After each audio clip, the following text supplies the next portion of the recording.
In this very quick tutorial, I want to show you how you can cancel your Shopware extension subscription so you don't have to pay from month to month without using it. Have fun!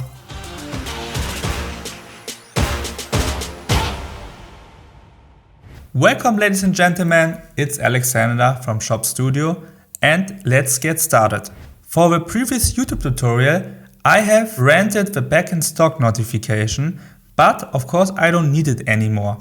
And it's very important to know that it's not enough to just uninstall or unactivate the application, because otherwise you still have to pay from month to month, and of course it's not necessary.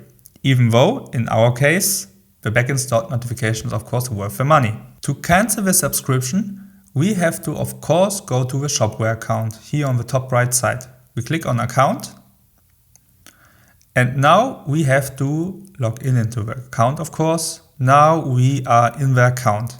The next step is go to the merchant area and now to the shops. Here you can see all your available shops. You just select the proper shop. In this case it's YouTube Tutorials, Staging, Shop Studio.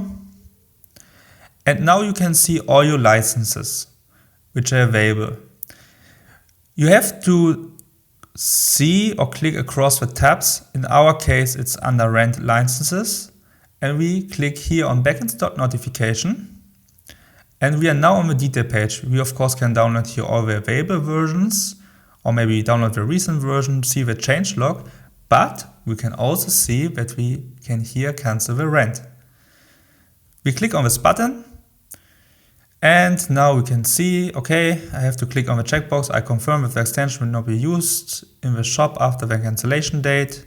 I confirm it.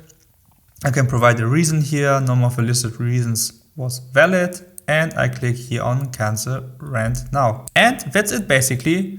Now I don't get charged anymore in the future for this app. Hopefully I helped you a little bit with this tutorial. Do not forget to subscribe to the channel or leave a comment or like below. We see us as always in the next tutorial. Bye!